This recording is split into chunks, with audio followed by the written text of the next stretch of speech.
All right, from the Ram Mandir and from constitutional values on Republic Day, let's turn our attention to something that is causing a lot of concern. I'm talking about heart attacks. I'm talking about silent heart attacks in particular, which are people who are otherwise seem absolutely hale and hearty and they seem healthy. They never had any symptoms. And suddenly they go out to a party, they go to a gathering, they go to the gym and they drop dead of a heart attack. We've all heard of cases like this. They've also been reported and got a lot of attention in the media and on social media. But what's causing it? We've heard conspiracy theories about that as well. There's some people who say, could it be the COVID vaccine? We've others say, no, it's not the COVID vaccine. If you've had COVID, you need to be particularly careful. And other people are saying, hey, you shouldn't go to the gym. You shouldn't exercise too much because, hey, who knows what could happen? You could have silent heart attacks. And then there are others who say you need to be more thoughtful about all of this. Look, heart disease has been around as a global health threat for a long, long time. It claims more than 20 million lives every single year. 85% of the fatalities are attributed to heart attacks and to strokes. In India, this crisis is particularly severe, I believe, because the country bears a large percentage of the world's heart disease burden. And that's for various reasons, which we're going to hear about in some detail, including genetic reasons. Now, what are the reasons why Indians should be particularly concerned? And what are silent heart attacks? How should we deal with all of these questions? Who better to talk to than the country's leading cardiologist, Dr. Naresh Trehan, who's been watching this and observing this at great length. Dr. Trehan, I have to say it's a pleasure and a privilege to be talking to you about this. Let's just dive into the specific thing that is causing a certain amount of panic right now. The entire wave of what are being called silent heart attacks, people at the gym, out somewhere, and suddenly they just drop dead of a heart attack. Is there something at play out here that we should be worrying about?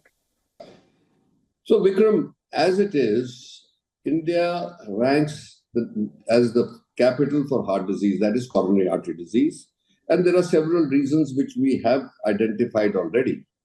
And it seems like and not only seems like, but actually shown, that genetically we are more prone to coronary artery disease for generations. And the second thing is, in addition to that, we have added on a very unhealthy diet, because if you see, a major portion of our diet is fried food. And worst of all is what we call trans fats. Trans fats are the fats that we use when we refry food. Like if you are having something fried in the marketplace or even at home, people do refry the samosas and pakoras and all that other stuff that goes in there. It's the most deadly fat that you can have. So a combination of genetics, diet, lack of exercise, in addition to that, stress, and the environmental contamination, pollution. And to add to that, our young people are actually consuming tobacco in a very major way, in the sense by way of chewing or smoking. So if you put all these things together, it increases the incidence of heart disease in Indians, not only in numbers, but also premature heart disease. So what we are finding is that Indians are getting the heart disease or coronary artery disease or heart attacks and fatal heart attacks 10 years earlier than our Western counterparts. And that's not only people who are living in India, but people who are living even in this study was done in England and in US. So we are seeing that the Indian population is more vulnerable. So that only raises a red flag for us.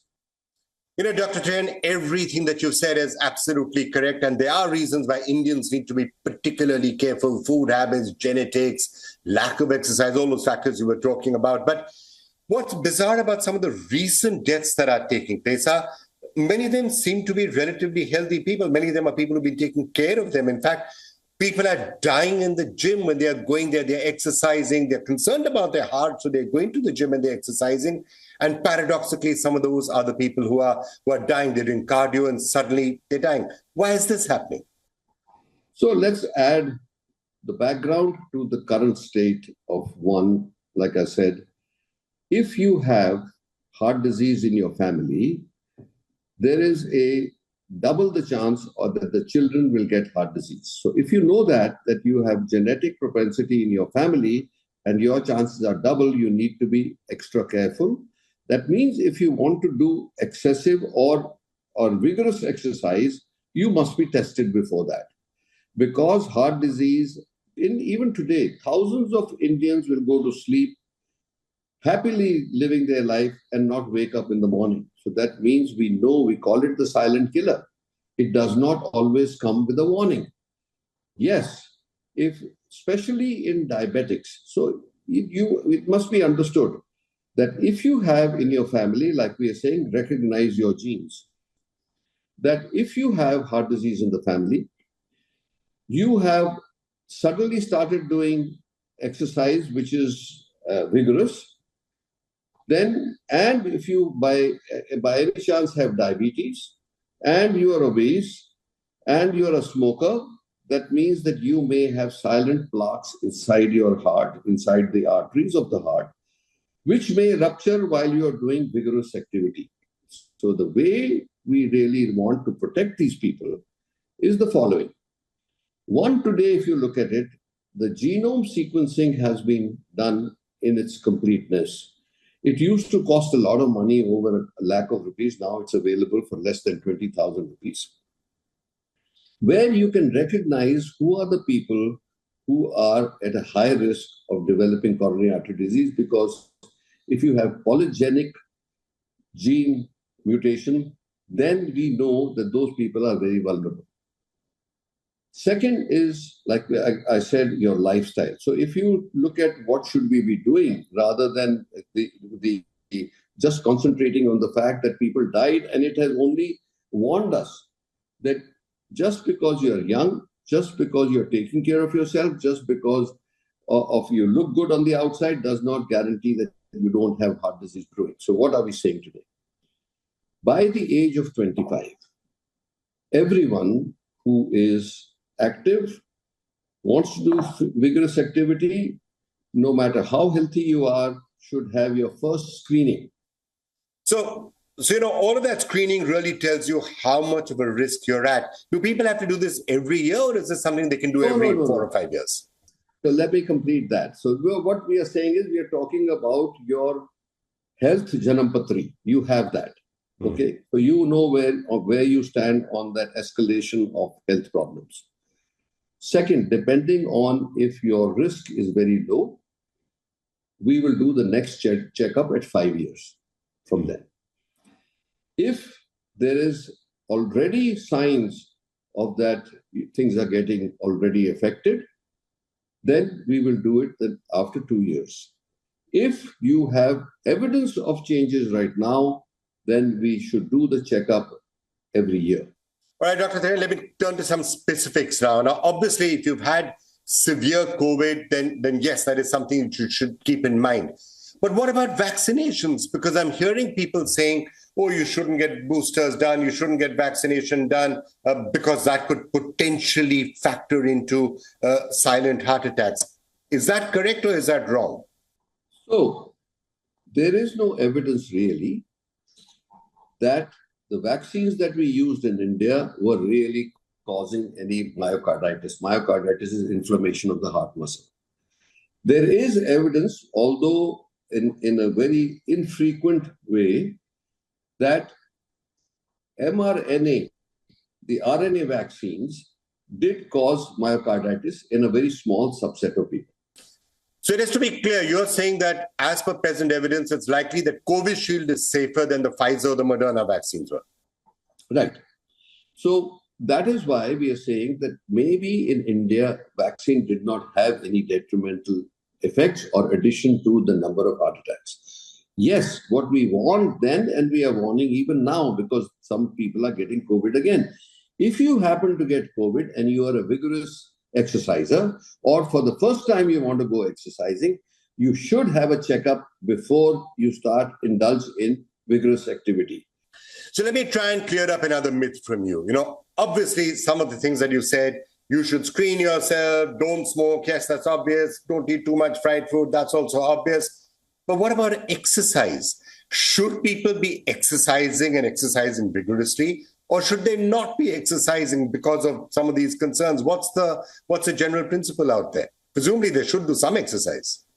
They should be exercising, but they should not be going crazy about exercising. So what we say is, if you raise your heart rate to 1.5 times that of your resting heart rate for 20 to 30 minutes, that is enough for cardiovascular health. You don't have to say you're going to beat the treadmill and go to 180 heart rate, and it's unnecessary. It's not healthy. But people get obsessed. They do it. Do we recommend it? No, we don't recommend running on the treadmill because it's very bad for your joints, and lots of people are suffering from that. So half an hour of exercise at least 4-5 times a week is a good addition to your general health.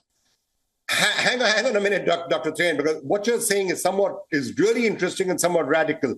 A lot of people who are really worried about their health actually go and do vigorous exercise. They try and get their heart rate up to 140, 145, 150.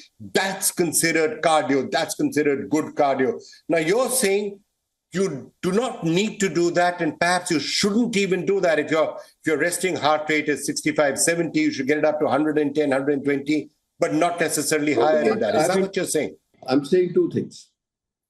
One, what is good for you or necessary for you is 1.5 times, at least sustain it for 25 minutes. Okay. If you want to exercise more, you should be tested. And you can go and raise your heart rate. There's nothing wrong with that. You may be feeling well about it because your endorphin release actually makes you feel good about exercising. And that's what people get addicted to. Dr. Trehan, just to clear one more thing up on the question of COVID vaccination, if somebody has not been vaccinated yet for COVID, some young person who's now reaching the limit, or someone for some reason who hasn't got themselves COVID, should they get vaccinated? Is it necessary right now, you believe, even if they're vaccinating themselves with Covishield? I don't think it's necessary today, unnecessary, unless you are a vulnerable population when you're very old or prone to pneumonias and things like that, then you should, not otherwise, not the general the population does not have to. And last question, of course, is that, as you were saying, air pollution, if you're living in North India, presumably that's something that is really, really dangerous. And I don't know what the clear solution to that is. That is the worst. And I don't know why you guys are not doing anything about it. We, as doctors, have been protesting all the time. Media should ring the bell throughout the year and warn people that it's coming, and then maybe people will pay attention. Right, Dr. Trehan, I can tell you we've been trying that for years and years, nearly a decade, trying to push for saying we need to fix air pollution with very little success.